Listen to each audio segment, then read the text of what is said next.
What is up, Wash family? Bill Akes here with Mr. Power Washing. It is a overcast, hazy, rainy, 65-degree January day in Tennessee.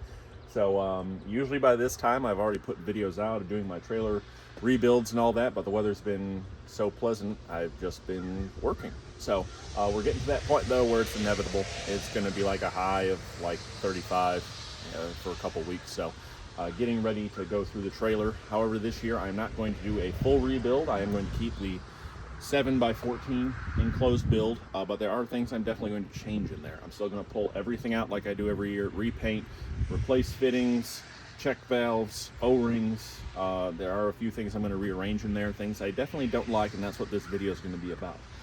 Before we go in there though, by either late sometime in spring or summer, I'm going to try to have available, I'm going to start doing some paid videos that I'm going to sell, and that is going to be the theory and operation. If you watch my videos a lot, you know I go deep into theory and operation, because if you understand how something works and why it should work, it's a lot easier to troubleshoot and build things to make it easier on you when you're washing. So I'm going to be doing that on trailer builds, so everything from what I call micro builds, 4x8 and smaller, open trailers, all the way up to 7x16 open trailers, all the way up to 7x14, 16 enclosed builds, hot water, cold water, vans, skids for pickup trucks, flatbeds, vans, box trucks, all that, and all kinds of machines from 4-gallon machines up to 17-gallon-a-minute machines. What you need to get started if you're more so a owner-operator.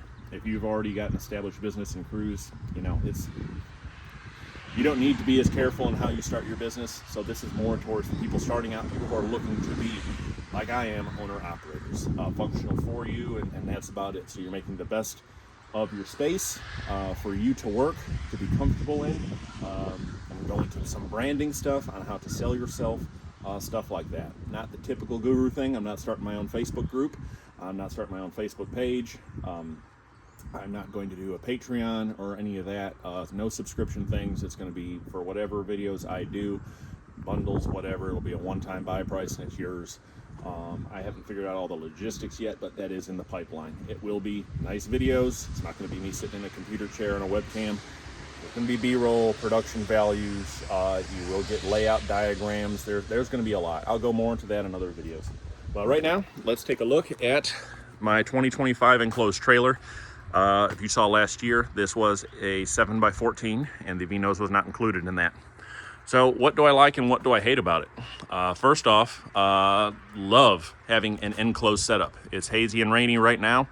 I'm not worried. Equipment's covered. On the way home from work yesterday, it started to rain. Don't care. Equipment's covered. So all great stuff. Definitely love having the full-size toolbox up front with the bench mount vise. A lot easier than the clamp vices. The tanks worked out great. I do need to reconfigure this area a little bit. I originally had, I think, 8 milk crates up here with gallon jugs in them, and I realized that having every possible chemical at every possible moment for me just wasn't necessary, so I cut it down to half. So I want to reorganize that a little bit.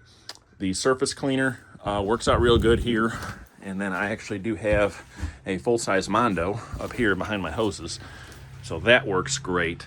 E-tracking, definite plus. These boards up here for the ladder, awesome. I think I can actually increase my storage up there. I want to add something up here for towels, spray bottles, small stuff. So that's in the pipeline. The second door on both sides, I wouldn't do it any other way. Even if I bought a trailer for personal use for something else, I would never not get doors like that. That's just the hot setup. The exterior hookup lines for my buffer tank on both sides. Definitely love that. I'm going to make a plate on the inside and outside just because it's a little flexy. This I forget what they call this. It's not aluminum.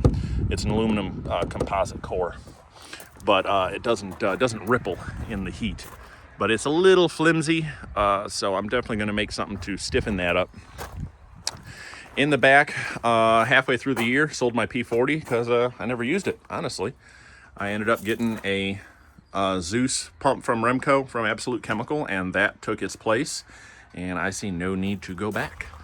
So what else was back here? I had a tray that had my lances, my guns, other little fittings. Took that out because that just got in the way. It wasn't as neat and tidy as I had opposed to. And this is after 14 months of use. So you guys never see my trailer messy. This is 14 months. This is when I'm getting tired. This needs to be cleaned up. You can see where the paint has worn away in some spots. A lot of this is just dirt, but I'm going to pull all this out, put a fresh coat of floor paint down on it, keep it as good as possible. Go through. I did have some leaks mid-year that caused some rust. Gonna grind that down and repaint that. The reels, not sure if I'm going to leave them in the middle or if I'm going to shift them a little bit since I no longer have a P40. I was keeping my water-fed pole setup in the front, but that was kind of a problem. It was just a lot of work to get to it, get it out. I felt strained putting it back away, so I think it would be more useful somewhere in the back here since I have my water-fed reel right there.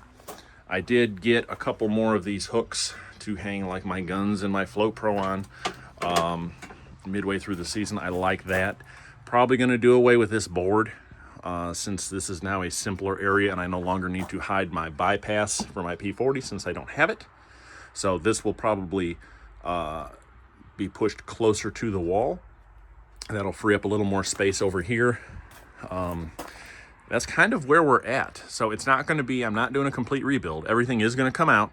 I'm going to go through all the hoses and all that, and I might change the layout of some things. I do have my downstream injector and my Flow Pro bypass there, as well as my pre-filters for my pumps back there. I think all that's coming here because I haven't been able to check those filters. I know they're clean because I filter all the water going into my tank, and I can visually see because they're the clear bowls. But I'd like them out here. I'd like to be able to take them apart every once in a while.